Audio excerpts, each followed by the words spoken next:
spiritual home of New Zealand Rugby League, an arena famous for its epic battles. A footy field littered with broken noses, arms, cheekbones and ribs. And that was just Mark Graham at half-time.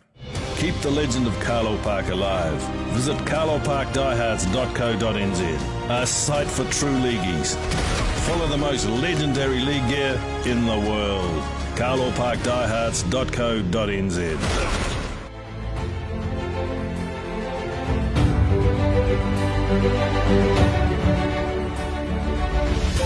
In the Widnes stint, you've played the grand final up there, and you've come back home. Were you drafted into the side straight away, or did you have to come back and do a trial? No, we came back and we had the trial. I think I ended up playing a couple of games with Northcote that year, and I was happy to do that. But I knew that this was my last series, last probably test match. So had you made that call yourself, or yeah, had you did? Yeah. Okay. Yeah, I had to honour my professional commitments in the UK, and I keep coming back for these tests. It wasn't fair on the clubs over there, so yeah, I decided that this was it, and so 85 was going to be definitely my last series against the Aussies. So I, sort of planned that it was going to be a big curtain fall, and I knew that right back to the beginning, right back in 1980, when we first played at Carnival Park against the Aussies and got absolutely trounced. That the improvements over the years had been gradual, but it had been distinctive, and I knew if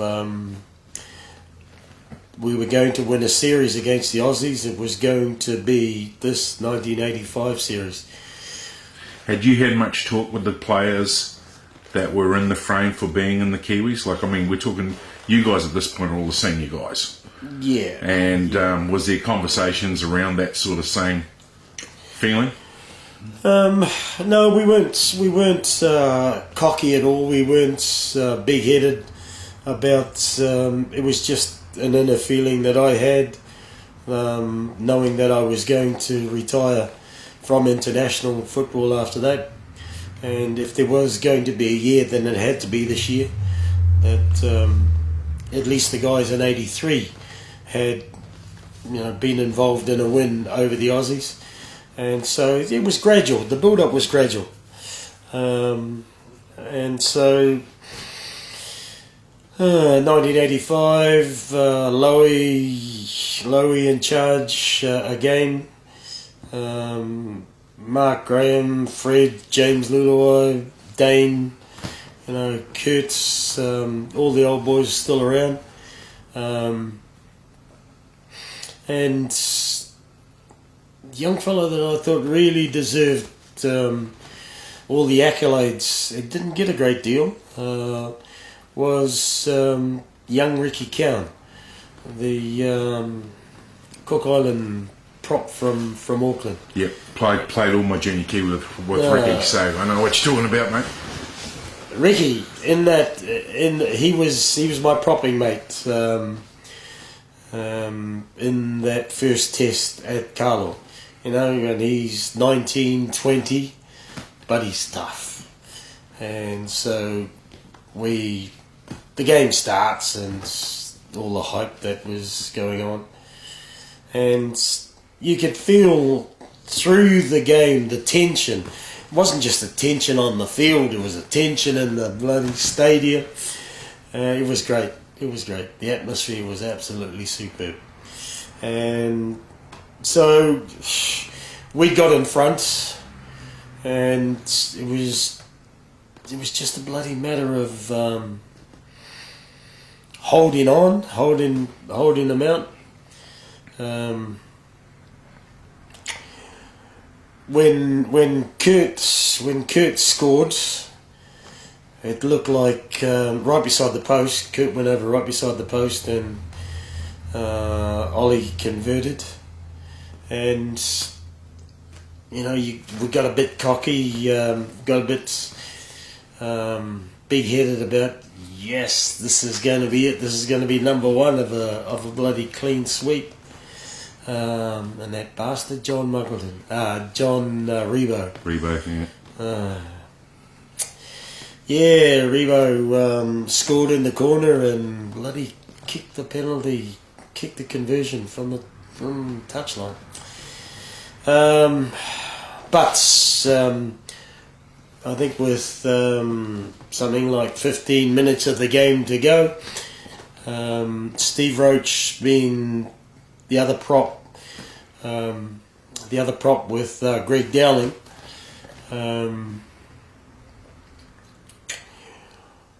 there was a scuffle at the play of the ball. I was marker, and I was first marker, and Ricky Cowan was second marker. Greg Dowling played the ball, and he had played it, and I guess it was one of those things. I wasn't moving, and he wasn't gonna stand, and so he played the ball, and he walked forward into me,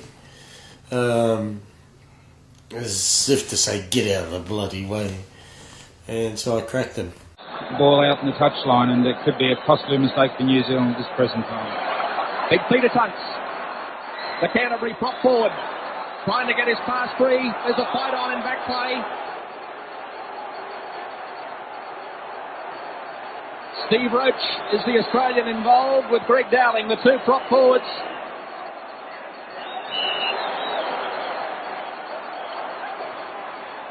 Tamati's into it for New Zealand, as too is Ricky Cowan.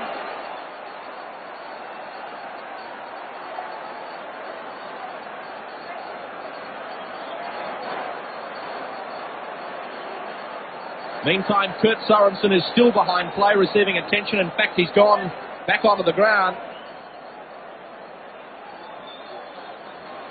Trainer working hard on Kurt Sorensen as Rascanaris tries to get the report from his touch judges.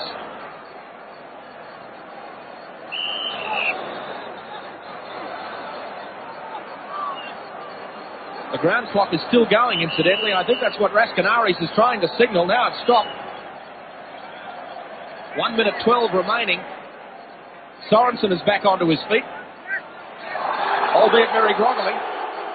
And it was only a matter of time before New Zealand and Australia had a flare-up. It was heading that way most of the night, especially late in the first half and midway through the second half. Well, 10 minutes in the sin bin. No mistake about it,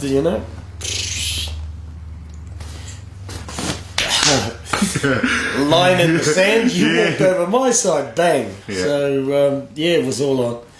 And Ricky did well, because out of the first couple of blows, Rick came in, and he then took over from me with Greg, and he was thumping 7 bells of shite out of Greg because Roachy came in. And Roachy came in from the blind side, and Roachy and I played together at Warrington for 3 years, and I said, "You mongrel, you took a bloody cheap shot." He said, "Well, I had to get in there somehow." But, at the time it was real heavy stuff. But when we look back at it and we spoke to each other once we got to Warrington, or once they came over to Warrington, you accepted it as what it was and got on with it. But going off the field, when both of us got sinned in, got marched, we got marched, and going off the field, it was the tone and the attitude that you know. Now, is he beside you or is he just behind you? No, he was in front of me at first. We started walking, but for everyone who's played Australians in a test match, game of tiddlywinks or marbles or cards, you know, if they feel that they're going to lose, then they let fly with the gob. And so it was the case, and as we were walking off, he said, you know, if I got hold of you, I'd shag you up the arse. And I said, you know, why don't we get together? No, there was, what they find is that they find it easy to be abusive, verbally abusive, and that's when all the garbage talk came out. You know, you black this, you black that, and so as far as I was concerned, we were getting closer and closer to the fence. I said, well, that's okay. I said, see you in 2 weeks' time at Carlisle Park, and we'll sort it out then. But then when we got to the fence, perimeter fence at Lang Park, we came in touchy distance of each other, and he started touching me, and I said, nah, not having that. So turned around and it was all on. For Kevin Tamati and Greg Dowling as the result of that fight. So that'll be the end of the game for them. They can have an early shower. Kevin Tamati and Greg Dowling off.